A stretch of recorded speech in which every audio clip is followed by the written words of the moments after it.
केटीई या kinetic theory of gases एक बहुत छोटी सी यूनिट है और जिसमें मोस्टली चीजें आपकी केमिस्ट्री से रिलेटेड है। फिजिक्स में इसका बहुत ज्यादा यूटिलाइजेशन मुझे नहीं लगता कि आगे कुछ होने वाला है, लेकिन केमिस्ट्री के लिए काफी इंपॉर्टेंट एस्पेक्ट है। तो आप लोगों को ये समझ के कि हम लोग केमिस्ट्री पढ़ा रहे हैं, इसको पढ़ना चाहिए। जैसा कि नाम से ही इसके क्लियर हो रहा है, काइनेटिक थ्योरी ऑफ गैसेस, यानी गैसेस के बारे में हम लोगों को काफी सारा काम करना है। अगर हम देखें तो प्रॉपर्टीज ऑफ मैटर नाम से एक यूनिट हम लोगों के यहाँ थी, जिसमें सॉलिड्स के बारे में बात की हम लोगों ने, लिक्विड्स के बारे में बात की। लिक्विड्स में भी दो एस्पेक्ट हम लोगों ने पढ़े थे, liquid at rest and liquid at motion. इसके बाद गैस बचती थी, गैस के बारे में डिस्क्रिप्शन नहीं हुआ था, उसी का एक सब्सिक्वेंट पार्ट है। स्टेट्स ऑफ मैटर में हम लोग इसको इंक्लूड कर सकते हैं। सबसे पहला एस्पेक्ट गैसेस के बारे में जो नेचर की बात आती है, दैट इज मॉलिक्यूलर नेचर, यानी कोई भी गैस जो है वो मॉलिक्यूल से मिलकर के बनी हुई है। और मॉलिक्यूल कहीं ना कहीं जो हमारा बना होता है उसमें दो कॉन्सेप्ट आते हैं, एक पार्शियल फिक्स प्रोपोर्शन का और एक प्रोपोर्शनेट प्रोपोर्शन का। दो एस्पेक्ट आप लोगों को मिलते हैं। तो पहला है इसमें law of definite proportion.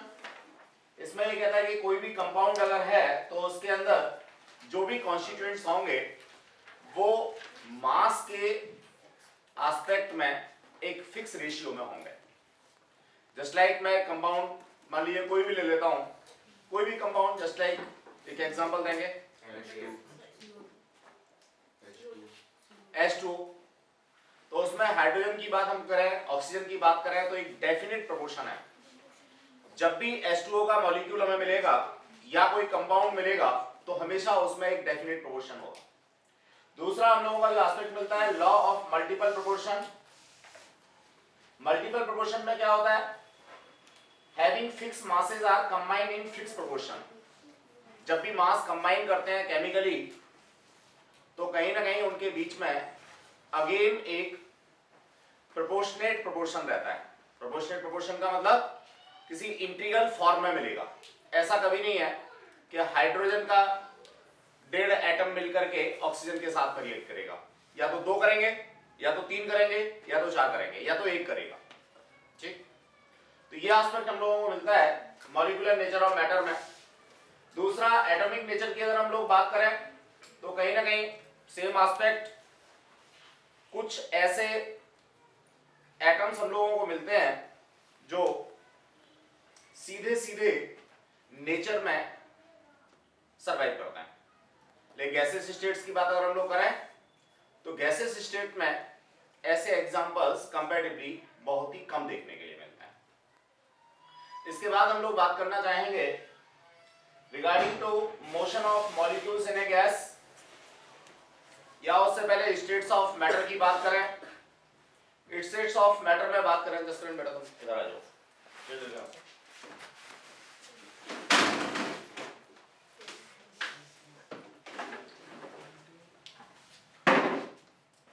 States of matter की बात करें, बेसिकली सॉलिड्स हों, लिक्विड्स हों और गैसेस हों, तो यहां इंटरमॉलिक्यूलर स्पेसिंग का फंडा हम लोगों को मिलता है।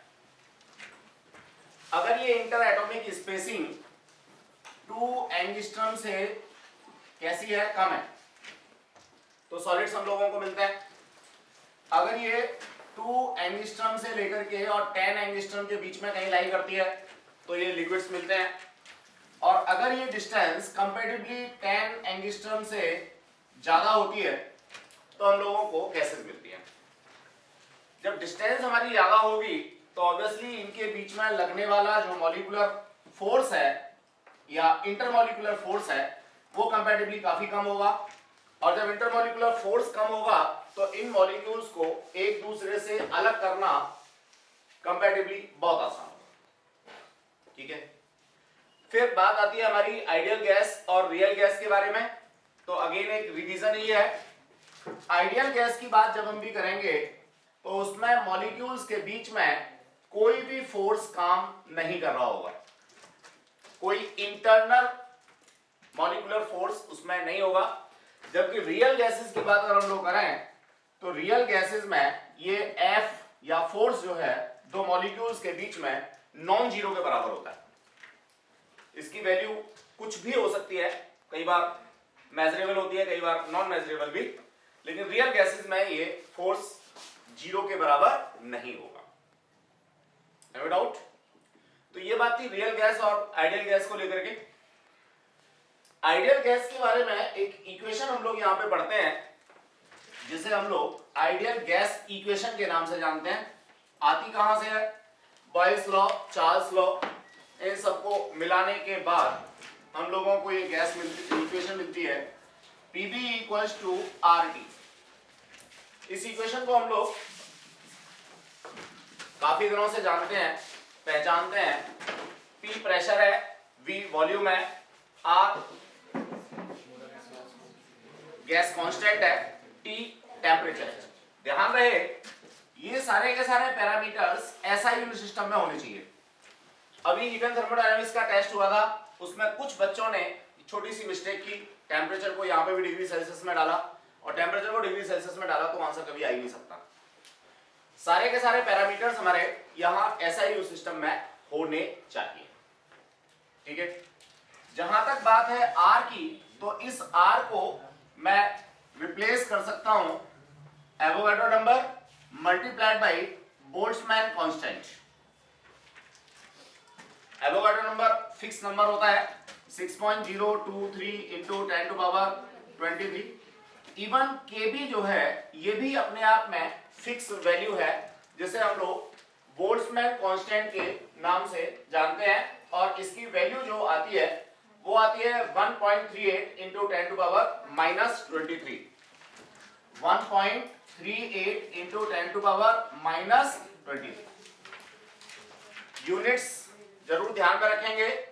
तो बोल्ट्जमैन कांस्टेंट के लिए यूनिट आती है joule upon kelvin, joule upon kelvin. तो ये एस्पेक्ट था पहला। अब अगर मान लीजिए यही इक्वेशन मुझे कई सारे मोल्स के लिए लिखनी हो, ये तो 1 मोल के लिए है, किसके लिए? 1 मोल। समझने वाले आसानी से समझ गए होंगे कि अगर मैंने यहां पे Na डाला है तो Na अगेन 1 मोल को रिप्रेजेंट करता है। ठीक, चाहे तो 1 मोल को फिर दोबारा से डिफाइन कर देते हैं। At STP the number of molecules are same in same atomic mass। अगर मैं किसी भी सब्सटेंस का क्या लेता हूं, मास लेता हूं उसके एटॉमिक मास के बराबर, तो उस स्थिति में नंबर ऑफ मॉलिक्यूल्स बराबर होते हैं, और वो कितने होते हैं? 6.023 इंटू 10 टू पावर 23 होते हैं, जिसे हम लोग एवोगाड्रो नंबर के नाम से जानते हैं, और इस कॉन्सेप्ट को मोल कॉन्सेप्ट के नाम से जानते हैं। मोल कॉन्सेप्ट 3 तरीके से हम लोगों ने पढ़ा था। एक वॉल्यूम के टर्म्स में 22.4 लीटर गैसेस वॉल्यूम, किसका? आइडियल गैस का। किस पर? एसटीपी पर। एसटीपी की बात जब आप लोग करते हैं तो शायद आपको पता होगा, केमिस्ट्री में पढ़ना होगा, स्टैंडर्ड टेम्परेचर बोले तो 0 केल्विन, प्रेशर बोले तो 1 एटमॉस्फेयर प्रेशर। अगर मैं इस पे कोई आइडियल गैस ले लेता हूं तो उसके जो वॉल्यूम होगा 22.4 लीटर, उस 22.4 लीटर वॉल्यूम के अंदर इतने सारे मॉलिक्यूल्स होंगे, और इसी को हम लोग एवोगाड्रो नंबर के नाम से जानते हैं। यहां से ये 1 मोल का एस्पेक्ट था। अगर मैं म्यू मोल्स की बात करता हूं तो म्यू मोल्स में ये इक्वेशन हो जाएगी Pv equals to mu RT। चाहे तो इसको R को फिर दोबारा से आप रीडिफाइन करें, that is NaKbP। Have a doubt? अगर चाहे तो इस चीज को आप लोग कुछ ऐसे लिख सकते हैं, that is NKbT। Number of molecules exactly, अब ये एवोगाड्रो के टर्म्स में नहीं है, कोई भी नंबर हो सकता है। It may be less than Avogadro, may be more than Avogadro, अगर ये एग्जैक्टली इंटीग्रल मल्टीपल है तब तो ऐसी स्थिति में आप इसको म्यू एन लिख देते हैं, और अगर इंटीग्रल मल्टीपल नहीं है किसका, मोल कॉन्सेप्ट का, तो ऐसी स्थिति में आप लोग इसको n kBT लिखते हैं। n नंबर ऑफ मॉलिक्यूल्स है, 1 हो सकता है, 2 हो सकते हैं, 10 हो सकते हैं, 1000 हो सकते हैं, 10 टू पावर 23 हो सकते हैं, 10 टू पावर 46 हो सकते हैं, 10 टू पावर 40 हो सकते हैं, कुछ भी हो सकता है। तो ये जो गैस इक्वेशन है डिफरेंट टर्म्स में किस तरह से आती है, ये बात हम लोगों को क्लियर होनी चाहिए। एडवांस वाले नोट्स जिन बच्चों के पास में है, मैंने वहां सारा इसी तरह से समराइज कर रखा है, एक ही जगह पे रखा है। तो जिन बच्चों के पास एडवांस वाले नोट्स हैं वो आज ही जाकर के एक बार इस पर्टिकुलर पेज को पढ़ लेंगे। Got it? तो आइडियल गैस इक्वेशन का फंडा क्लियर हो गया। चलिए आइडियल गैस इक्वेशन के बाद हम लोग बात करना चाहेंगे regarding to what behaviour of real gases and ideal gases. देखिए यहां एक बड़ा फेमस सा ग्राफ आता है, इस ग्राफ को हम कंसीडर करेंगे। इस ग्राफ का कॉज क्या है ये बात अभी थोड़ी देर पहले डिस्कस करके चुके हैं कि जो आइडियल गैस होती है उसमें इंटरमॉलिक्यूलर फोर्स ना के बराबर होते हैं या ऑलमोस्ट जीरो होते हैं। ये ग्राफ एक प्लॉट करते हैं प्रेशर और पीवी ओवर म्यू टी के बीच में। इस ग्राफ की अगर हम लोग बात करते हैं तो आइडियल गैसेस के लिए ये हमारे पास स्ट्रेट लाइन मिलता है, जबकि कोई भी रियल गैस होगी तो ये स्ट्रेट लाइन नहीं होगा, ये अपनी कर्वेचर लिए हुए होगा और डिफरेंट टेम्परेचर्स पे डिफरेंट ग्राफ हम लोगों को ये राइट के निशान की फॉर्म में मिलता है। दूसरा ग्राफ पीछे हम लोग हीट एंड थर्मोडायनामिक्स में पढ़ चुके हैं, क्या प्रेशर और वॉल्यूम के बीच में ये स्टीपर की बात हम लोगों ने की थी। कंपैरेटिवली हायर टेम्परेचर पे ये ग्राफ हम लोगों को मिलता है और लोअर टेम्परेचर पे ये ग्राफ मिलता है। ठीक, again that is for ideal gas. Real gases के लिए ग्राफ वैलिड नहीं। रियल गैसेस के लिए ये ग्राफ आपके वैलिड मिलेंगे। ये कहां से आया, पीवी ओवर म्यू टी, कहीं ना कहीं यहीं से आया। आर कांस्टेंट है, हमने सिर्फ क्या किया है, आर को एलिमिनेट किया है यहां से और प्रेशर और बाकी की चीजों के बीच में ग्राफ हम लोग लेकर के आए हैं। ठीक, तो ये बिहेवियर है।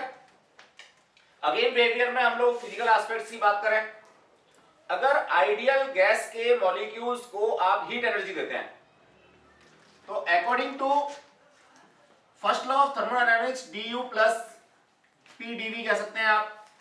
अगर आप आइडियल गैस के मॉलिक्यूल्स को हीट एनर्जी बाहर से देते हैं तो इन मॉलिक्यूल्स के बीच में चूंकि पहले से कोई भी फोर्स नहीं है, फोर्स नहीं है तो जितनी भी हीट एनर्जी आप देते हैं वो सीधे सीधे कहीं ना कहीं वर्क डन के रिगार्डिंग खर्च होती है। ठीक है, अगर इनके बीच में कोई फोर्स होता तो जो एनर्जी आप देते वो उस फोर्स को डिस्ट्रॉय करने में, फोर्स को एलिमिनेट करने में या व्हाटएवर खर्च होती है। Got it? That is the aspect regarding to real gases and ideal gases. इसके बाद हम लोग बात करना चाहेंगे कुछ केमिस्ट्री के लॉज की। जैसे पहला लॉ आता है हमारा चार्ल्स लॉ। चार्ल्स लॉ में आप प्रेशर को फिक्स करते हैं, कांस्टेंट करते हैं तो volume directly proportional to temperature आता है। ठीक है, इवन दैट कुछ क्वेश्चंस हम लोगों ने यहाँ पे किए भी थे, अगर याद हो तो P1 V1 over T1 equals to P2 V2 over T2 volume को फिक्स किया था। ठीक है, तो वॉल्यूम को जो फिक्स किया था उसके लिए हम लोगों को आगे वाला लॉ पढ़ना है, जैसे हम लोग किसके बॉयल्स लॉ के नाम से जानते हैं। बाकी चार्ल्स लॉ में हम लोग क्या कर रहे होते हैं, यहाँ पे प्रेशर को कांस्टेंट कर रहे होते हैं तो वॉल्यूम और टेम्परेचर के बीच में ये रिलेशनशिप हम लोगों को मिलती है। बॉयल्स लॉ अपने आप से हो ही गया। Then after Dalton's law of partial pressure, Dalton ने पार्शियल प्रेशर का कॉन्सेप्ट दिया कि मानिए एक कंटेनर के अंदर आपने आइडियल गैस कई सारी अलग अलग फिल कर दी। आइडियल गैस क्यों? क्योंकि उनके मॉलिक्यूल्स के बीच में कोई केमिकल रिएक्शन नहीं होगी। ठीक, तो ऐसी स्थिति में जो नेट प्रेशर होगा सारी गैसेस का वो अलग अलग गैसेस के पार्शियल प्रेशर के सम के बराबर होगा। चूंकि प्रेशर एक स्केलर क्वांटिटी है तो इसमें माइनस का तो कॉन्सेप्ट आएगा नहीं, डायरेक्शन का कोई कॉन्सेप्ट आएगा नहीं, तो सिंपल सा आप लोग लिख सकते हैं यहाँ पे P that is net pressure equals to P1 plus P2 plus P3 whatever. ठीक, अब इसका एक बढ़िया सा एग्जांपल लेते हैं। मान लीजिए मैंने कोई एयर टाइट रूम ले लिया। अब उस एयर टाइट रूम के अंदर पहले से कुछ गैसेस थी, सारी आइडल गैसेस थी। अब मैंने एक परफ्यूम की बोतल खोल के रख दी, तो क्या होगा, जो परफ्यूम है उसकी फ्यूम्स जो है बाहर आकर के क्या होंगी, डिफ्यूज होंगी। डिफ्यूज होंगी तो रूम के अंदर का जो प्रेशर है वो बढ़ जाएगा। क्यों बढ़ जाएगा? क्योंकि पहले से जो गैसेस का प्रेशर था वो तो था ही, लेकिन अगर हमने उसमें कुछ प्रेशर और ऐड किया है, कुछ गैसेस और हमने मिला दी, तो ऐसी स्थिति में टोटल प्रेशर बढ़ गया। बिल्कुल इसी तरह से मान लीजिए यही रूम है और ये एयर टाइट है, इसमें बहुत सारी गैसेस हैं, हाइड्रोजन, कौन सी, हीलियम है, नियोन है, आर्गन है। अब पर्टिकुलर किसी एक गैस को मैं इसमें से निकाल लूं, इवैक्यूएट कर दूं, तो ऐसी स्थिति में क्या होगा, रूम के अंदर का प्रेशर रिड्यूस हो जाएगा। तो ये हमारा डाल्टन का लॉ ऑफ पार्शियल प्रेशर है, इसको आप लोगों ने पढ़ा होगा। अगर आप चाहें तो इसको कहीं ना कहीं थोड़ा सा रिप्लेस भी कर सकते हैं। कैसे? आपको प्रेशर जोड़ने हैं, यहां से प्रेशर को क्या कर लो, सेपरेट कर लो, तो प्रेशर आपको यहां पे मिलेगा that is mu R T over V. Got it? आप यहां डाल सकते हैं, देखिए क्या डाल सकते हैं, mu one R T one over V one. ये पहली गैस के लिए हो गया। कितने नंबर ऑफ मोल्स आपने मिलाए, किस टेम्परेचर में मिलाए और क्या उनका वॉल्यूम था, plus mu two R T two over V two. दूसरी गैस के कितने मोल्स आपने मिलाए, क्या टेम्परेचर था उनका और क्या उनका वॉल्यूम, व्हाटएवर सो। तो ये हम लॉ ऑफ पार्शियल प्रेशर की बात कर सकते हैं, जो किसने दिया था, डाल्टन ने दिया था। इसके बाद हम लोग बात करना चाहेंगे ग्राम लॉ ऑफ डिफ्यूजन। ग्राहम ने डिफ्यूजन को लेकर के लॉ दिया। अगेन ध्यान रहे कि कोई भी केमिकल रिएक्शन यहां नहीं हो रही, जो भी कुछ हम लोग पढ़ रहे हैं वो सारा का सारा आइडियल गैसेस के लिए पढ़ रहे हैं। वो क्या कहते हैं साहब कि आपके पास कोई चैम्बर है, उस चैम्बर के अंदर दो आपने अलग अलग परफ्यूम की बोतल रख दी और इनको खोल दी। ठीक, यहां से इसका जो डिफ्यूजन रेट है वो R1 है, इसका जो डिफ्यूजन रेट है वो R2 है। इसकी डेंसिटी ρ1 है और इसकी डेंसिटी ρ2 है। तो इन दोनों के जो डिफ्यूजन का रेट होगा उसका ratio R1 R2 equals to square root to ρ2 over ρ1 होगा। यह है Graham's diffusion law. Got it? अब देखिए डिफरेंट फॉर्म्स आपको यहां पे मिलेंगी। रेट ऑफ डिफ्यूजन का मतलब क्या है, quantity escaped in unit time diffusion rate. चाहे तो आप यहां से quantity Q over T over Q2 over T इस तरह से मेंशन कर सकते हैं रेट ऑफ डिफ्यूजन। ये तो बात हो गई क्वांटिटी के बारे में। अब डेंसिटी की बात है, तो डेंसिटी सब लोग जानते हैं क्या होता है, मास अपॉन वॉल्यूम होती है। ठीक, तो आप यहां से ρ1 को m1 v1 लिख सकते हैं। अब अगर आप चाहते हैं PV equals to mu R T से किसकी वॉल्यूम की वैल्यू डालना, तो डाल दीजिए V equals to mu R T over T. ठीक, तो रेट ऑफ डिफ्यूजन को भी आप लोग कहीं ना कहीं किसी भी टर्म में ला सकते हैं, प्रेशर के टर्म्स में भी ला सकते हैं। Getting it not? तो जैसी हमारी क्वेश्चन की नीड होगी उसके अकॉर्डिंग काम करना होगा। अगेन समझ लीजिए, एक छोटा सा एग्जांपल जनरली मैं देता हूं कंप्यूटर और ह्यूमन बीइंग का। कंप्यूटर्स के अंदर अभी अगर एक चीज की कमी है तो वो चीज क्या है, आईक्यू या इंटेलिजेंस। वो अपना सोच समझ के कोई डिसीजन नहीं ले सकते। ठीक, और ह्यूमन बीइंग्स में अगर फालतू है कंप्यूटर से तो क्या फालतू है, आईक्यू लेवल। इंटेलिजेंस, अपना सोच समझ के मल्टी डायमेंशनल या मल्टीटास्किंग का काम ह्यूमन बीइंग कर सकते हैं। यही तो बात है, बोलो नहीं। तो अब अगर मान लीजिए मुझे कोई क्वेश्चन मिलता है कंप्यूटर वाला जिसमें सोचना समझना नहीं है, सीधे सीधे आपसे पूछा गया क्या, find out work done in isothermal process. Computer वाला क्वेश्चन है, जो बुक में लिखा है, जो सर ने यहां कराया था, उसमें कुछ नहीं सोचना समझना, दिमाग बिल्कुल बंद भी है तब भी आप उसको कर दो। तो ऐसे क्वेश्चंस में क्या होता है, जनरली हमें थोड़ा सा ज्यादा लिखना होता है और वेटेज ऐसे क्वेश्चंस की कंपैरेटिवली कम होती है। अब दूसरा क्वेश्चन कि आपने फर्स्ट लॉ ऑफ थर्मोडायनामिक्स पढ़ लिया, उसका कोई एप्लीकेशन आपसे पूछा जा रहा है। जस्ट लाइक मैं यही पढ़ता हूं कि मान लीजिए मैंने रेट ऑफ डिफ्यूजन की बात की, अगर उसमें रेट को मैंने ऐसे मेंशन करके कोई न्यूमेरिकल पूछ लिया, या डेंसिटी को मैंने इस तरीके से पूछ लिया, या वॉल्यूम को फर्दर मैंने इस तरह से पूछ लिया, तो कहीं ना कहीं इसमें क्या हो रहा है कि मुझे अपनी जो इंटेलिजेंस है उसको यूज करना हो रहा है। तो ऐसे क्वेश्चन छोटे होते हैं, कम लिखना होता है और वेटेज कंपैरेटिवली ज्यादा होती है। इसी का दूसरा नाम होता है न्यूमेरिकल्स। ठीक है, तो न्यूमेरिकल्स एक पैरामीटर है कि आपको फिजिक्स कितनी आ गई। नहीं समझे? जब तक कॉन्सेप्ट क्लियर नहीं होगा, बेसिक थिंग ये बात क्लियर नहीं होगी, तब तक हम यहां नहीं पहुंच सकते, यहां नहीं पहुंच सकते, यहां नहीं पहुंच सकते, यहां नहीं पहुंच सकते। अल्टीमेटली सारी चीजों को जोड़ के ही हम लोग किसी मुकाम पे पहुंच सकते हैं। तो हमारा जो पैरामीटर है वो पढ़ने का वहां होना चाहिए, वो लास्ट एप्लीकेशन है। ठीक, आईआईटी का एग्जाम हो या नीट का एग्जाम हो, दोनों का पर्पस क्या है? दोनों का पर्पस कहीं ना कहीं इंटेलिजेंस देखना है। अगर कैलकुलेशन ही करानी थी तो कंप्यूटर बेशक किसी ने भी बनाया या बहुत सारे लोगों ने मिलकर के बनाया, लेकिन आज हमारे पास है, तो हमें जरूरत क्या है? कैलकुलेशन तो मैं चेक नहीं करनी, गेटिंग इट नॉट। तो ऐसी स्थिति में कहीं ना कहीं जो फंडामेंटल्स हैं उनकी एप्लीकेशन जानना चाहता है आईआईटी या जानना चाहता है प्री मेडिकल टेस्ट। तो इस बात को समझ लीजिए, ठीक है ना? तो हमें क्या करना है, कैसे करना है? पहले नॉर्मल चीजें सारी तैयार होंगी, उसके बाद न्यूमेरिकल्स हमारे फटाफट हो रहे होंगे, तो हम समझेंगे कि हम अब उधर की तरफ कुछ टेंडेंसी ले रहे हैं। चलिए नेक्स्ट हम लोग बात करना चाहेंगे ग्राम्स डिफ्यूजन लॉ के बाद में kinetic theory of ideal gases. ध्यान रहे हम लोग यहाँ पे जो पढ़ रहे हैं वो काइनेटिक थ्योरी ऑफ गैसेस नहीं पढ़ रहे हैं, आइडियल गैसेस पढ़ रहे हैं, क्योंकि रियल गैसेस जो है वो इससे थोड़ा फर्क होंगी। ठीक, सबसे पहले साइंटिस्ट आए मैक्सवेल।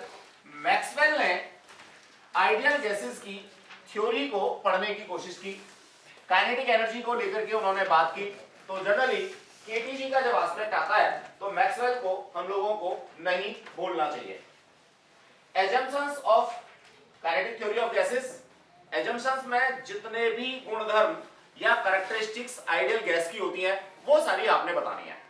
या अगर आपसे कोई उल्टा पूछ ले कि भाई एजम्पशन नहीं, हमें तो आइडियल गैस को डिफाइन करके दे दो, तो आइडियल गैस की डेफिनेशन या एजम्पशंस मेड फॉर केटीजी दोनों एक ही बात है।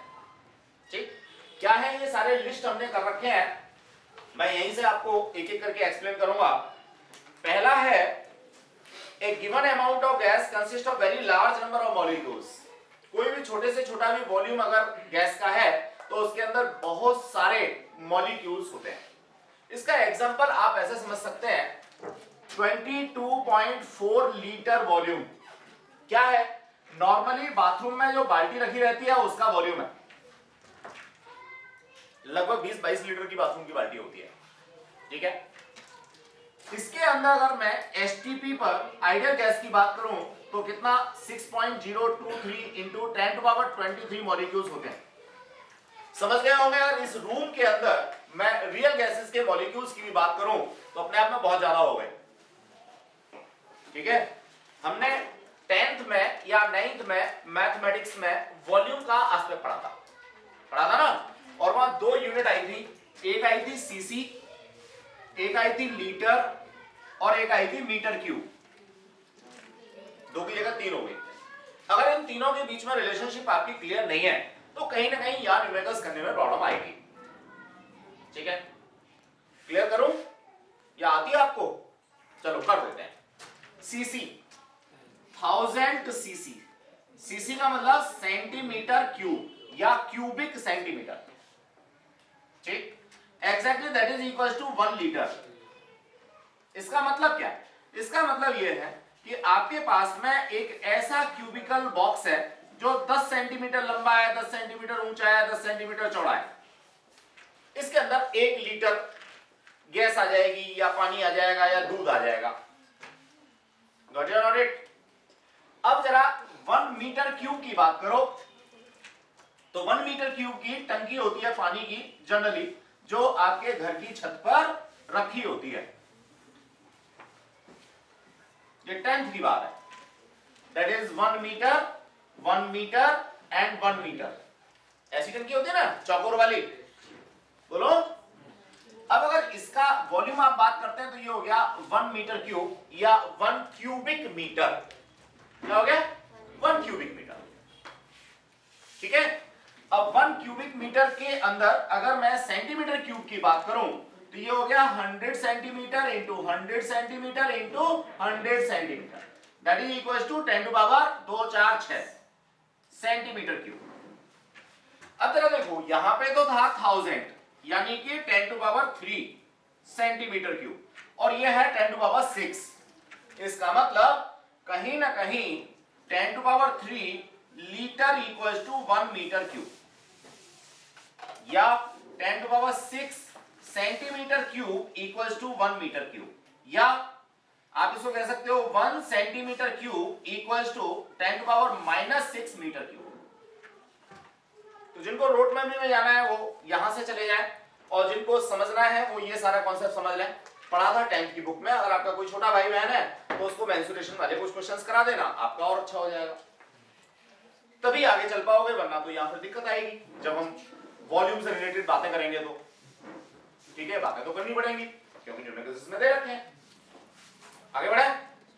तो खैर जो बात कर रहे थे हम लोग यहां पे कर रहे थे कि अगर मैं इस रूम के वॉल्यूम की बात करता हूं तो कहीं ना कहीं मान लीजिए 4 मीटर ऐसे है, 4 मीटर ऐसे है, और सपोज 3 मीटर ऊपर है। ठीक, तो इसका जो वॉल्यूम हो गया वो हो गया 4 इंटू 4 इंटू 3, 4 चौक 16, 3 48 मीटर क्यूब। यही तो बात है। या आप इसे कहेंगे 48 इंटू 10 टू पावर 3 लीटर। बोलो, नहीं समझे? अब जरा देखो, 22 लीटर में तो इतने मॉलिक्यूल्स थे, अगर इतने लीटर में कोई निकलवाना मेरे से चाहे तो समझ गए होंगे कितने सारे मॉलिक्यूल्स होंगे। तो पहला जो एडीजी का एजम्पशन है, वो एजम्पशन हमें यहां से समझ में आता है क्या, कि बहुत सारे मॉलिक्यूल्स होते हैं और सारे मॉलिक्यूल्स आइडेंटिकल होते हैं, ना कोई बड़ा ना कोई छोटा। ठीक है। दूसरा एजम्पशन, कई बार आपसे कंप्यूटर वाला सीधा क्वेश्चन पूछ लिया जाता है, what are the assumptions made in KTG, kinetic theory of gases पढ़ने के लिए क्या क्या एजम्पशंस हम लोग लेते हैं, सीधे पूछ लेता है। तो आप लिखोगे पूरे 3 पेज या 2 पेज और नंबर मिलेगा उसमें 1.5, क्योंकि 1.5 नंबर से ज्यादा वेटेज होगी नहीं। तो उसको पेज भरने के बाद में ऐसा मत सोचना कि हम तो बहुत कुछ कर आए कॉपी में, वेटेज उसकी कम है, लिखना पड़ेगा। तो ऐसी स्थिति में बीइंग ए साइंस स्टूडेंट हम लोगों को ब्रीफ करना होता है, मतलब कि सारी बातें आनी चाहिए और पॉइंट बना करके सारी चीजें हमें लिखनी चाहिए। ज्यादा पेज भरने से मार्क्स फिजिक्स में नहीं मिलते।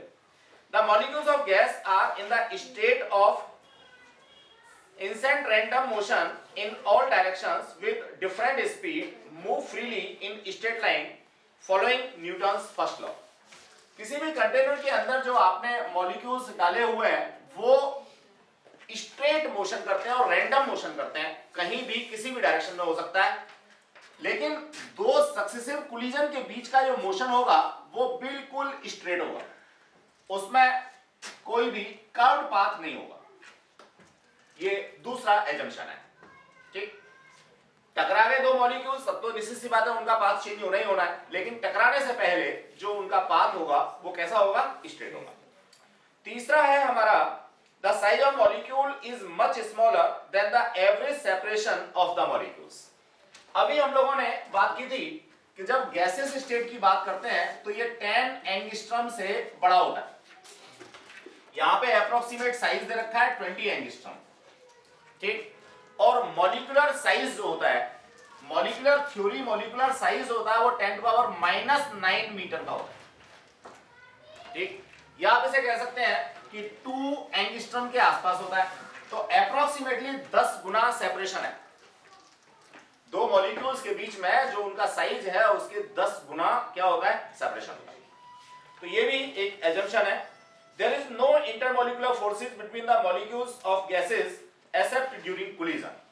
जब कोलिजन होता है मॉलिक्यूल्स के बीच में तभी कोई फोर्स हो सकता है, अदरवाइज तो मॉलिक्यूल्स के बीच में कोई भी फोर्स काम नहीं कर रहा होगा, ना अट्रैक्टिव और ना ही रिपल्सिव। क्यों? क्योंकि उनके बीच की जो डिस्टेंस है वो कंपैरेटिवली काफी ज्यादा है। ये तो निश्चित है कि जब मॉलिक्यूल्स को आप नजदीक लेके आओगे तो इंटरमॉलिक्यूलर फोर्सेस काम करेंगे, जस्ट लाइक सॉलिड्स में करते हैं, लिक्विड्स में करते हैं, गैसेस में भी करते हैं, रियल गैसेस में भी करते हैं। लेकिन आइडियल गैस में चूंकि मॉलिक्यूल्स के बीच में सेपरेशन कंपैरेटिवली ज्यादा होता है तो वहां पे ये फोर्सेस काम नहीं करते। नेक्स्ट हमारा एजम्पशन है the collision between molecules among themselves और between the walls of the container. जब मॉलिक्यूल्स यहां पे दौड़ेंगे तो आपस में भी टकराएंगे और कंटेनर की दीवार के साथ में भी टकराएंगे। तो ये जो टक्कर होगी, जो कोलिजन होगा, वो परफेक्टली इलास्टिक कोलिजन होगा। परफेक्टली इलास्टिक कोलिजन में क्या क्या होता है सर बताएं जरा। फोर्थ यूनिट में पढ़ा था हमने काइनेटिक एनर्जी, ठीक है, और वेरी गुड। देखिए लीनियर मोमेंटम की जहां तक बात है वो हर जगह पे कंजर्व रहता है, लेकिन काइनेटिक एनर्जी अगर कंजर्व है इसका मतलब वो परफेक्टली इलास्टिक कोलिजन है। ठीक, तो जितने भी कोलिजन होंगे वो सारे के सारे परफेक्टली इलास्टिक कोलिजन होंगे। The duration of collision is negligible. जब दो मॉलिक्यूल आपस में टकराएंगे तो जो टक्कर का समय होगा, जो उनके इंटैक्ट का समय होगा, वो अपने आप में नेग्लिजिबल होगा। किसके? दो टक्कर के बीच के समय के। जब ये मॉलिक्यूल इससे टकराया तो यहां पे कुछ टाइम लगा, ठीक है। जितनी देर ये कांटेक्ट में रहेगा वो जो टाइम होगा वो अप्रोच करेगा जीरो को, यानी आपस में ये चिपके नहीं रहेंगे, टक्कर होते ही साथ के साथ वापस हो जाएंगे, ठीक है। नेक्स्ट है हमारा the density and the distribution of molecules uniform through out the gas. Gas container के अंदर जितने भी मॉलिक्यूल्स हैं वो किसी एक जगह पे इकट्ठे नहीं होंगे। ऐसा नहीं है कि ग्रेविटेशनल फोर्स काम कर रहा है तो नीचे यहां पे ज्यादा इकट्ठे हो जाएंगे और ऊपर कम होंगे, ऐसा नहीं है आइडियल गैसेस में। रियल गैसेस में तो ऐसा होता है। रियल गैसेस में क्या होता है, जितनी भी गर्म हवा है वो ऊपर उड़ जाती है और ठंडी हवा नीचे रहती है। लेकिन जब हम आइडियल गैस की बात करेंगे, केटीजी की बात करेंगे, काइनेटिक थ्योरी ऑफ गैसेस की बात करेंगे, तो ऐसा मानेंगे कि ऊपर जो मॉलिक्यूल्स की डेंसिटी है वही डेंसिटी नीचे है। ग्रेविटेशनल इफेक्ट नेग्लिजिबल है, ग्रेविटेशन का कोई भी इफेक्ट मॉलिक्यूल्स के ऊपर नहीं है। तो ये एजम्पशन मेड इन केटीजी है, ठीक है। नो डाउट यहां हम लोगों ने 7 एजम्पशंस की बात की है, जिनमें से 4-5 जरूर लिखने होते हैं जब भी आप लोगों को एजम्पशंस की बात पूछी जाती है, ठीक। वो 4-5 में एक तो ये लास्ट वाला है, एक परफेक्टली इलास्टिक कोलिजन है, ये वाला है। दूसरा मॉलिक्यूल्स के बीच का जो इंटरमॉलिक्यूलर स्पेस है वो कंपैरेटिवली साइज ऑफ मॉलिक्यूल से काफी ज्यादा है। ये 3 इंपॉर्टेंट है, बाकी सारे फिर आपने साथ में और लिखने हैं, तो depends on weightage of the question. इसके बाद हमारा एक छोटा सा डेरिवेशन आता है, pressure of an ideal gas. या प्रेशर एक्सर्टेड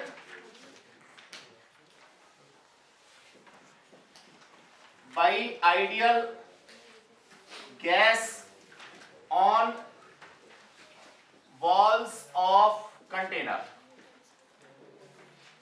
आइडियल गैस का नाम ले लिया, इसका मतलब केडीजी के सारे एजम्पशन समझ लगाने हैं। जरा बात करते हैं यहां। सबसे पहले तो एक क्यूबिकल वेसल बना लेते हैं। सब लोग जानते होंगे क्यूबिकल वेसल कैसे बनाया जाता है, ठीक है सर। यहां पे थोड़ी देर के लिए एक मॉलिक्यूल कंसीडर करते हैं, इसको ओरिजिन कंसीडर करते हैं। ये मेरा एक्स एक्सिस हो गया, वाई एक्सिस हो गया और जेड एक्सिस, ठीक। ये जो मॉलिक्यूल है मैं ऐसा मान के चलता हूं ये पर्टिकुलर मॉलिक्यूल एक्स एक्सिस के अलोंग वी एक्स वेलोसिटी से मूव कर रहा है, ठीक है। जब ये मूव करता हुआ जाएगा तो सामने वाली दीवार पे टकराएगा तो परफेक्टली इलास्टिक कोलिजन है। क्या होगा, अपना मोमेंटम उसको देगा, rate of change of momentum होगा।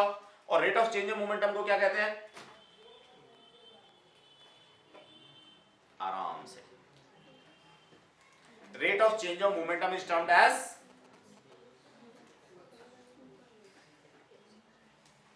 घबराओ मत तो जवाब दो। अच्छा चलो भाई, थोड़ी देर इनसे हट रहे हैं हम लोग। हाँ Shreshtha, rate of change of momentum impulse, no. Avleen, rate of change of momentum, rate of change of momentum formula लिखते ही याद आ गया है ना? गलत बात है. Don't be hypnotise. बिल्कुल फ्री बैठो, feel free.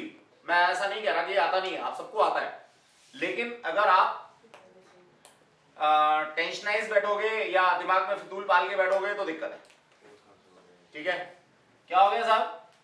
Rate of change of momentum is termed as force. आप कुछ और कह रहे हैं? Rate of change of momentum. कितनी अच्छी बात. देखो ये और भी ज्यादा हिप्नोटाइज्ड है. ऐसा मत करो भाई. चलो खैर, जो बात कर रहे थे वो क्या कर रहे थे? ये कर रहे थे कि कोई भी पार्टिकल है या मॉलिक्यूल है, तेजी से दौड़ता हुआ गया, दौड़ता हुआ जाकर के दीवार से टकराया और टकरा करके वापस आया. चूंकि इसका अपना कोई मास m था तो मोमेंटम चेंज हुआ. मोमेंटम चेंज हुआ तो rate of change of momentum की बात हुई. फोर्स हुआ. फोर्स को अगर एरिया से मैंने डिवाइड कर दिया तो प्रेशर आ गया. यही मेरी फिलॉसफी है, इसी को मैं यहां पे यूज करूंगा. Got it? कंटेनर की जो साइड है इसको सपोज मैं L ले रहा हूं क्यूबिकल मानते हुए. इसके एक सरफेस का एरिया जो हो जाएगा वो L स्क्वायर हो जाएगा. टोटल वॉल्यूम जो होगा इसका वो L क्यूब हो जाएगा. सिंपल सी बात है. ठीक है, तो चलिए साहब, ये मॉलिक्यूल गया, जाकर के टकराया और टकरा करके वापस आया. यहां जरा साइन कन्वेंशन की बात करें. कोई भी वेलोसिटी अगर टुवर्ड्स ओरिजिन होती है तो उसको हम लोग क्या कहते हैं साहब? माइनस का साइन देते हैं. ठीक, और अवे फ्रॉम ओरिजिन होती है तो इसको हम लोग प्लस का साइन देते हैं. ठीक है, तो मैं यहां कहता हूं change in momentum of molecule, that is final momentum mvx. वापस के लौट के आने वाला है final momentum. Initial momentum minus mvx. Philosophy क्या है? मुझे प्रेशर निकालना है तो प्रेशर फोर्स अपॉन एरिया होता है और फोर्स मेरा delta P over delta T होता है. आ गया प्रेशर.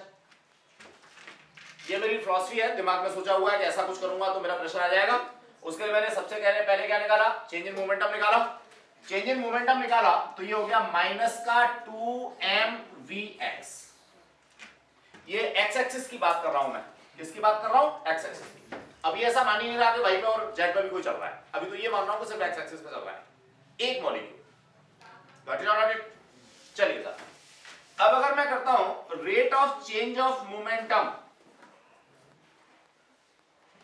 ठीक है, that is equals to minus 2mvx over t. Time कितना लगा देखिए साहब, समझिए. टाइम को निकालने के लिए मैं क्या करता हूं? यहां से मॉलिक्यूल गया, टकराया, टकरा के फिर यहां आया, यहां से टकरा के फिर यहां आ गया. टोटल डिस्टेंस कितनी ट्रेवल की? जल्दी बोलो. Very good. 2l distance travel की. किस वेलोसिटी से? vx वेलोसिटी से. डिस्टेंस अपॉन वेलोसिटी क्या आ गया? टाइम. तो मुझे टाइम अलग से पैरामीटर लेने की जरूरत नहीं है. मैं वो टाइम की वैल्यू यहां पे डालूंगा, that is minus 2mvx over 2l. यही तो बात है साहब. और इंटू vx. ये मोमेंटम किसका चेंज हो रहा है? मॉलिक्यूल का. अगर मैं चेंज इन मोमेंटम निकालता हूं, वो भी rate of change of momentum निकालता हूं, किसका? वॉल का, दीवार का. तो सिंपली ये चीज मेरी हो जाएगी, यहां से जो कटता कटता है काट पीट देते हैं, that is mvx square over l. Minus नहीं जी, माइनस तो मॉलिक्यूल के लिए आ रहा था. अब जो कंटेनर की दीवार है उसके लिए तो प्लस आएगा. बोलो, सिंपल सी बात है. मैंने अगर ये मार्कर इनको दिया तो मेरे लिए माइनस हुआ, लेकिन इनके लिए तो प्लस है. तो जो मॉलिक्यूल था उसका मोमेंटम मेरा माइनस में अगर आ रहा है तो दीवार का तो प्लस होगा. नहीं होगा। ठीक, तो ये आ गया मेरा rate of change of momentum mvx² over l, किसके लिए? वॉल के लिए, दीवार के लिए। ये एक मॉलिक्यूल का है, और मान लीजिए इसमें बहुत सारे मॉलिक्यूल्स हैं, ठीक है, बहुत सारे मॉलिक्यूल्स हैं, तो कहीं ना कहीं मुझे यहां n से मल्टीप्लाई करना पड़ेगा नंबर ऑफ मॉलिक्यूल्स को, ठीक है। वो चीज हम लोग अभी लेंगे, लेकिन जरा पहले हम लोग निकाले क्या? प्रेशर। कौन सी डायरेक्शन का? x डायरेक्शन का। That is momentum small px, that is capital Px, pressure. क्या हो गया साहब? Force upon area. फोर्स है मेरा mvx² over l। Area, area मैं पहले लिख चुका हूं, दैट इज l², एक दीवार का, दैट इज l²। क्या हो गया साहब? That is mvx² over l3। l3 बोले तो mvx² ओवर वॉल्यूम। बोलो, ये एक मॉलिक्यूल को ऐसे हो रहा है, हाथ बोलिए सर। एक्स एक्सिस में हम पूरी सरफेस का मतलब एरिया को ले रहे हैं l²। एक्स एक्सिस पे गया, जाके जो वाई जेड प्लेन होगा टकराएगा तो उसी पे।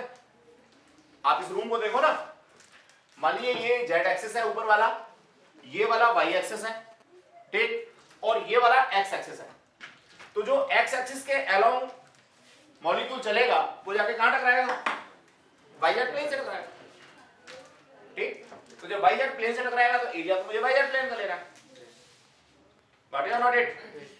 ये एक मॉलिक्यूल की बात, ठीक है। अगर मेरे पास n मॉलिक्यूल्स हैं, तो n मॉलिक्यूल्स के लिए मैं क्या करूंगा? इसको n mvx² ओवर v। लेकिन जरा सोचिए, जो सारे मॉलिक्यूल्स होंगे उनके 1/3 मॉलिक्यूल ही तो एक एक्सिस पे जाएंगे। बोलो, नहीं? अरे 1/3 इस पे जाएंगे, 1/3 इस पे जाएंगे, 1/3 इस पे जाएंगे। 3 डायरेक्शन है या 3 एक्सिस है एक्स वाई जेड, तो 1/3 एक पे गए, 1/3 एक पे गए, 1/3 एक पे गए। तो मैं इसको क्या कर देता हूं? 1/3 से मल्टीप्लाई।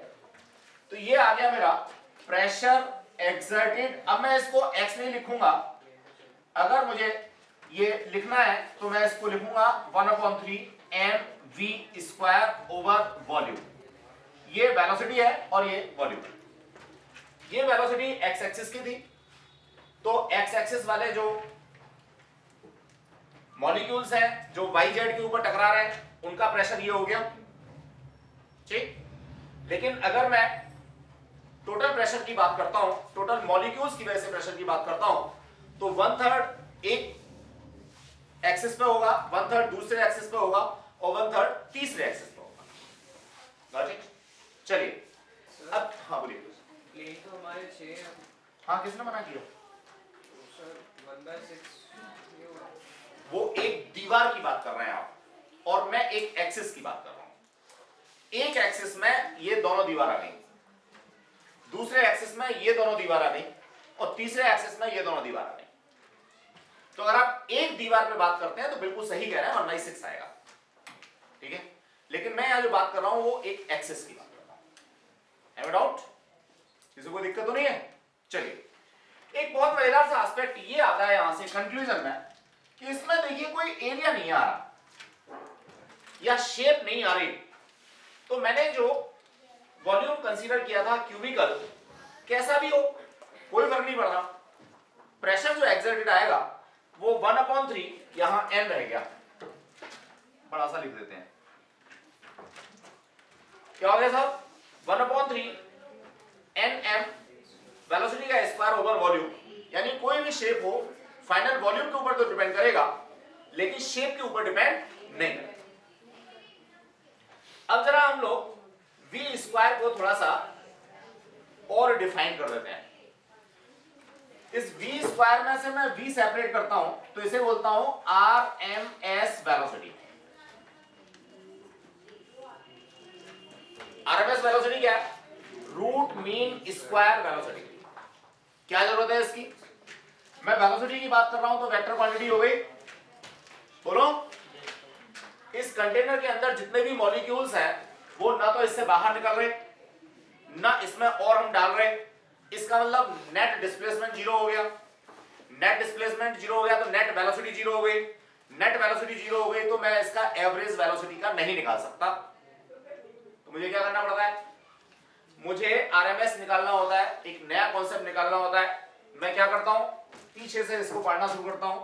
सबसे पहले स्क्वायर करूंगा, फिर मीन निकालूंगा और फिर रूट निकालूंगा। ठीक, रूट मीन स्क्वायर, पहले स्क्वायर करूंगा फिर मीन निकालूंगा फिर रूट निकालूंगा। फायदा क्या हुआ, फायदा ये हुआ कि स्क्वायर करने से जितनी भी वेलोसिटी है वो सारी पॉजिटिव हो गई, चाहे वो प्लस एक्स एक्सिस पे चल रही है या माइनस एक्स एक्सिस पे चल रही है। ठीक है, मीन निकाला, मेरा पर्पस तो मीन निकालना था ही, क्योंकि हर मॉलिक्यूल सेम वेलोसिटी से चल रहा होगा ऐसा तो कोई जरूरी नहीं है। हर मॉलिक्यूल की अपनी अपनी अलग अलग वेलोसिटी होगी। अब मैं हर मॉलिक्यूल के लिए अलग अलग वेलोसिटी डाल के तो एक्सप्रेशन निकालूंगा नहीं, मैं एवरेज वेलोसिटी की बात करना चाहता हूं। एवरेज वेलोसिटी में दिक्कत ये आ रही थी कि सारे मॉलिक्यूल्स कंटेनर के अंदर ही थे तो एवरेज वेलोसिटी जीरो हो जाती है क्योंकि नेट डिस्प्लेसमेंट जीरो है। लेकिन ये आरएमएस के कॉन्सेप्ट से जीरो वाला कॉन्सेप्ट मेरा हट जाता है। कैसे, मैंने स्क्वायर किया तो सारी वेलोसिटीज स्केलर बन गई, स्केलर बन गई तो सबको ऐड किया जा सकता है, ऐड किया जा सकता है, फिर उसका मीन निकाला जा सकता है। और चूंकि मैंने अपनी तरफ से स्क्वायर किया था, अब मैं उसका क्या करूंगा, स्क्वायर रूट करूंगा। इसको अगर मैं फॉर्मूले की फॉर्म में लिखना चाहूं तो that is v1 square plus v2 square plus v3 square plus vn square over n, that is root mean velocity. अगर आपको याद हो तो रेडियस ऑफ गायरेशन में हम लोगों ने इसी तरह से आरएमएस निकाला था, याद आ गया? तो उस चीज को थोड़ा सा इससे जोड़ें। वहां रेडियस ऑफ गायरेशन के लिए काम किया था क्योंकि वो सारे डिस्प्लेसमेंट्स थे हमारे, वेक्टर क्वांटिटी थी, जीरो हो जा रही थी, तो हमने स्क्वायर किया था, सारे डिस्टेंस बन गए थे। सारे डिस्टेंसेस को फिर हम लोगों ने मीन निकाला था, मीन निकालने के बाद स्क्वायर रूट किया था। डन? नहीं आई बात समझ आ गई? तो ये मेरे पास एस्पेक्ट आ गया प्रेशर एक्सर्टेड बाय मॉलिक्यूल्स। अब मैं मॉलिक्यूल नहीं कहूंगा, मॉलिक्यूल्स, क्योंकि मैंने n से मल्टीप्लाई कर दिया। ठीक, mass of one molecule, velocity कौन सी वाली, आरएमएस, किसी पर्टिकुलर की नहीं। ये एक अलग बात है कि आइडियल एस्पेक्ट में मैं ये मान सकता हूं कि सारे मॉलिक्यूल्स की वेलोसिटी सेम है, लेकिन ऐसा होता नहीं है। इसलिए मैंने क्या निकाला है, आरएमएस निकाला, दैट इज वॉल्यूम। बात समझ में आ गई? अब इसको थोड़ा सा हम लोग और रेक्टिफाई करके लिख सकते हैं। क्या लिख सकते हैं रेक्टिफाई करके, देखिए, that is pressure equals to 1/3 n into m, capital M, total mass of molecules. एक मॉलिक्यूल का मास, n मॉलिक्यूल्स का mass, n into m, total m, over v into v square. Exactly you may write it 1/3 density v।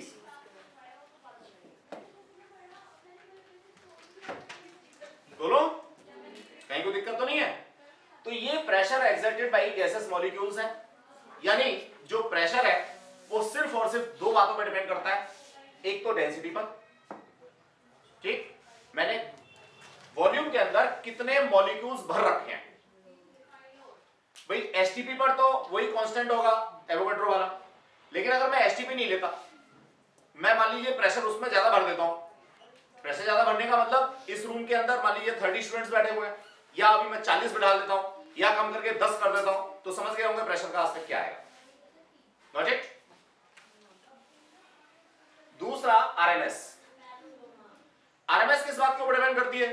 Again temperature के ऊपर, क्योंकि किसी भी gases molecules का जितना ज्यादा टेंपरेचर होगा उतना ही वो तेजी से दौड़ेंगे, और जितना तेजी से दौड़ेंगे उतना ही उनकी आरएमएस ज्यादा होगा। तभी तो क्या होता है, किसी कंटेनर के अंदर आप गैस को गर्म करते हो तो प्रेशर बढ़ जाता है। बोलो, गर्मी के दिनों में साइकिल का टायर फट जाता है, reason behind it simple, pressure increase हो जाता है। क्यों प्रेशर इंक्रीज हो जाता है? क्योंकि टेंपरेचर बढ़ जाता है। टेंपरेचर बढ़ेगा तो क्या होगा, आरएमएस बढ़ेगी, आरएमएस बढ़ेगी तो प्रेशर बढ़ेगा। ठीक, यहां एक कॉन्सेप्चुअल क्वेश्चन कई बार डिस्कस हो जाता है, क्या कि भाई रोड पर चलते चलते कार के टायर गर्म क्यों हो जाते हैं, फट क्यों जाते हैं? तो गर्म होने के पीछे तो रीजन है क्या? Force of friction. उस फोर्स ऑफ फ्रिक्शन के अगेंस्ट वर्क डन होता है, अल्टीमेटली वो हीट में कन्वर्ट होता है, हीट में कन्वर्ट होता है तो टेम्परेचर बढ़ता है। जब टेम्परेचर बढ़ेगा तो आरएमएस बढ़ेगी, आरएमएस बढ़ेगी तो प्रेशर बढ़ेगा। अगर टायर कमजोर है तो फट जाएगा। बोलो, नहीं आई बात समझ?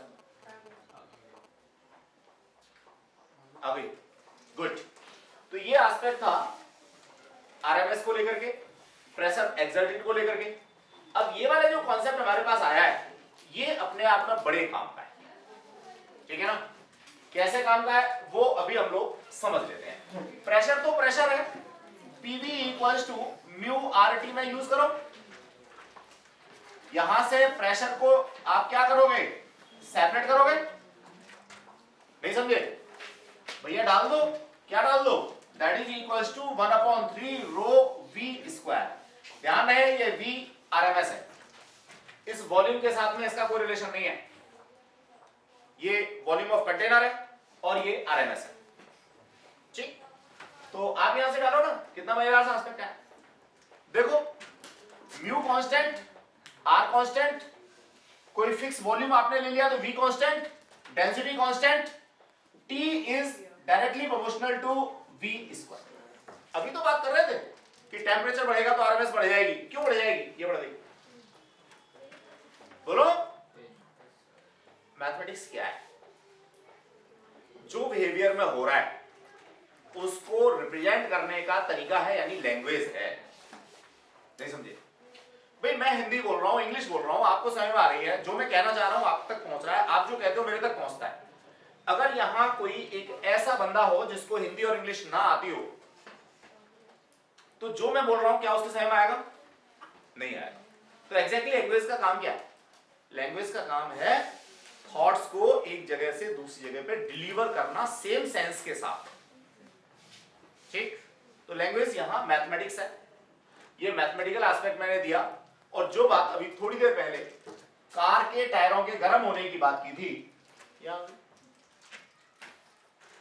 बोलो, इसी को अगर आप चाहें तो काइनेटिक इंटरप्रिटेशन फॉर टेम्परेचर कह सकते हैं। भाई केटीजी की वजह से प्रेशर निकाला, प्रेशर की वजह से हम लोगों ने टेम्परेचर का एस्पेक्ट दे दिया, तो इसे क्या कहेंगे? इसको हम लोग kinetic interpretation of, got it और नॉट इट? समझ आ गई बात? कहीं को दिक्कत नहीं? चलो थोड़ी सी और आगे की बात करते हैं, करें आगे की बात। वैसे तो गागर में सागर हो गया, वो छोटा सा एस्पेक्ट डाल के, लेकिन थोड़ा सा उसी को और एलोबरेट करेंगे। ये एज इट इज हम लोगों ने बुक में डाल रखा है सारी चीजें नोट्स की फॉर्म में, तो आपको अलग से जाकर के नोट्स की जरूरत नहीं है। जो भी कुछ बुक में दे रखा है वही सब हम लोग यहाँ पे डिस्कस कर रहे हैं, वही सब हम लोग पढ़ रहे हैं। देखें, pressure P equals to 1/3 rho V square, ठीक? अब मैं इसको 1/3 mass upon volume V square लिख दूं। किसी को कोई ऐतराज है? जल्दी बोलो। नहीं है ऐतराज? ठीक है। अगर ऐतराज नहीं है तो इस V को मैं याद आ रहा हूं, फिर भी ऐतराज नहीं होना चाहिए। That is PV equals to 1/3 mV square. ये V क्या है? जो बच्चा रट के जाएगा वो V को कभी वॉल्यूम लिखेगा, कभी वेलोसिटी लिखेगा, पता नहीं क्या क्या लिखेगा। तो ये वॉल्यूम है और वो वेलोसिटी है, ठीक? तो जब आप अपनी कॉपी में रिप्रेजेंट करते हैं तब आपको ध्यान रखना चाहिए ये V इस तरह से बनाना है और ये V इस तरह से बनाना है, ठीक है? चलिए साहब, अगर मैं इसमें एक छोटा सा काम कर दूं, क्या कर दूं? क्या कर दूं? बोलो, छोटा सा काम। क्या काम कर दूं? बोथ साइड कुछ मल्टीप्लाई करना चाह रहा हूं। क्या मल्टीप्लाई करूं? हाँ जी, वेरी गुड। पीछे से आवाज आ रही है भाई, माननी पड़ेगी इन बात। बोलो, क्या आया? 1/2 mv स्क्वायर क्या होता है?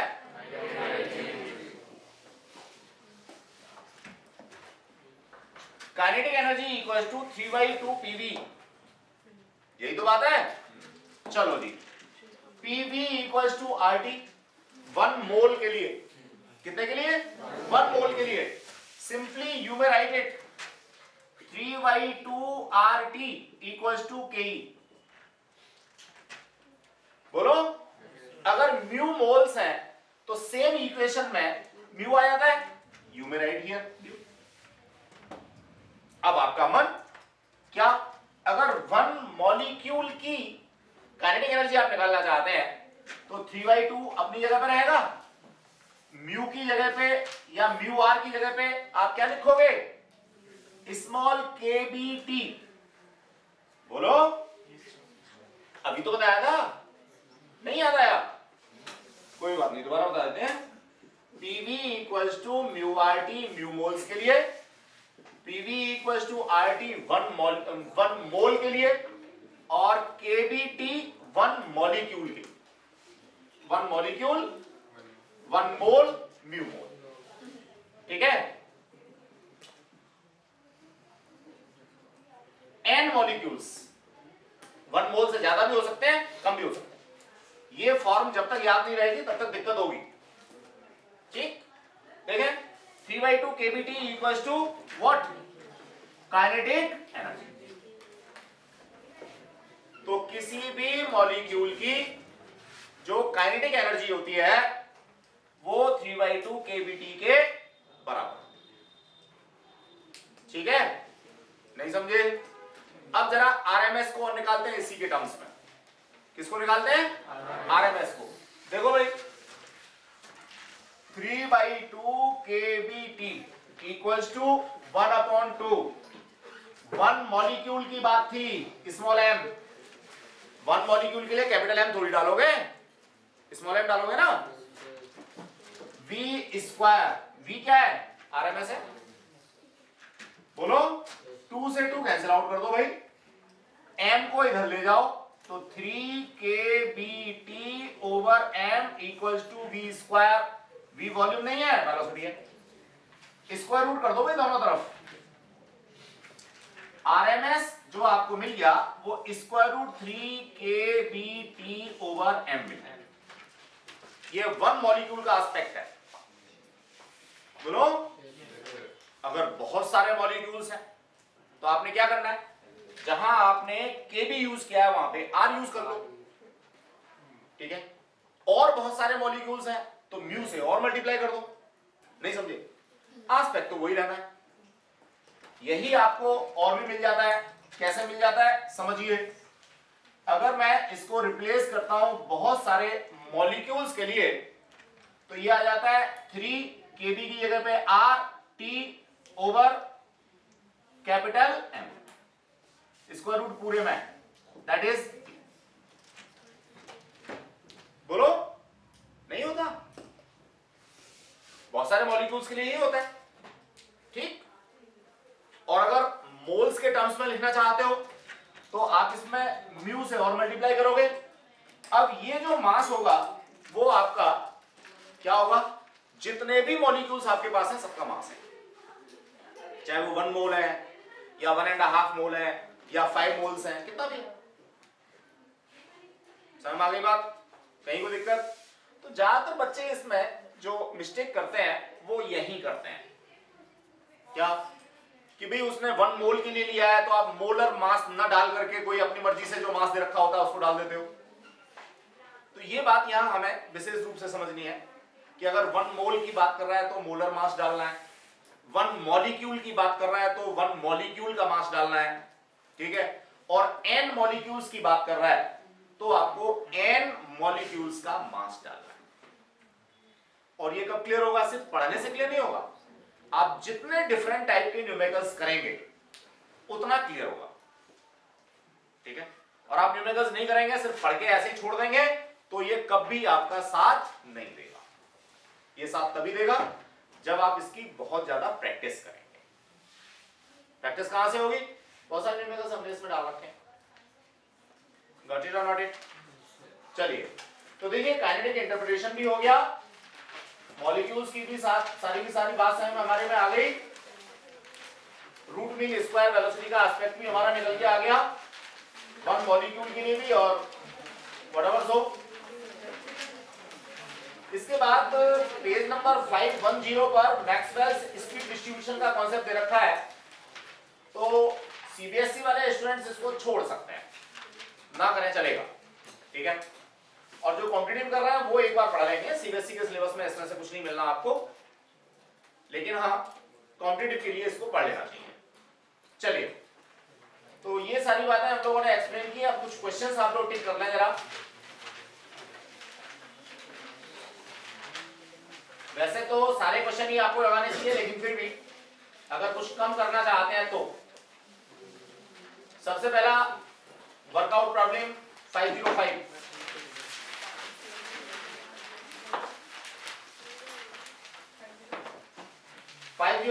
एग्जांपल नंबर 8, ये आपको आपके रजिस्टर में करके लाने हैं, नेक्स्ट टर्न पे चेक होंगे। और अंडरलाइनिंग जितना भी कंटेंट आज पढ़ाया है वो सारा अंडरलाइन होना चाहिए। इसका मतलब मुझे ये पता लगेगा कि आपने घर पे जाकर के उसको परस्यू किया है, और अगर आज ही परस्यू कर लेंगे तो 100% आपको समझ में आ जाएगा, मैं गारंटी देता हूं। कल करेंगे तो कुछ कम समय में आएगा, परसों करेंगे तो पता नहीं कितना समय में आएगा, इसलिए आज ही जाके पढ़ लें। पढ़ना तो यही उतना ही टाइम लगना है, आज इवन और कम टाइम लगेगा, परसों पढ़ोगे ज्यादा टाइम लगेगा। तो इसलिए मैं सिर्फ फिजिक्स की बात नहीं कर रहा, जो भी सब्जेक्ट आप पढ़ते हैं, स्कूल में पढ़ते हैं, कोचिंग में पढ़ते हैं, यहां पढ़ते हैं, वहां पढ़ते हैं, वहां पढ़ते हैं, सेम डे परस्यू कर लिया आपने, ठीक। पेज नंबर 507 पे एग्जांपल 8 हो गया। गुड। ये प्रेशर एक्सर्टेड का जो कॉन्सेप्ट है वो अपने आप में इंपॉर्टेंट एस्पेक्ट है, ठीक। इसके बाद हम लोग बात करना चाहेंगे 510 पे वर्कआउट प्रॉब्लम।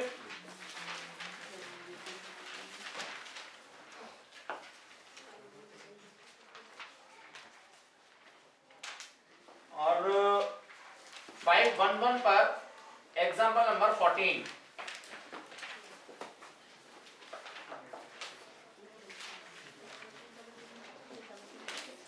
फाइव 513 पर क्वेश्चन नंबर 15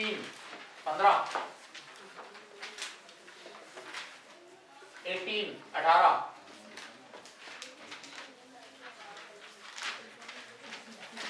पार्शियल प्रेशर पर 515 पर क्वेश्चन नंबर 27। क्वेश्चन नंबर 27 हो गया भाई। बस ये बात थी जो हम लोगों को आज करनी थी। अभी जाएगा कोई नहीं, रजिस्टर्स में चेक करूंगा आपके असाइनमेंट को कि आपने असाइनमेंट अपना कंप्लीट किया है या नहीं, उसी के बाद आप लोग जाएंगे, उसके बाद मैं अटेंडेंस लूंगा, तब आप जाएंगे। इसमें एक क्लास हमारी और लगनी है नेक्स्ट वाली, तो उसमें डिग्री ऑफ फ्रीडम वाला एस्पेक्ट खत्म हो जाएगा। तो 3 मार्क्स की यूनिट है।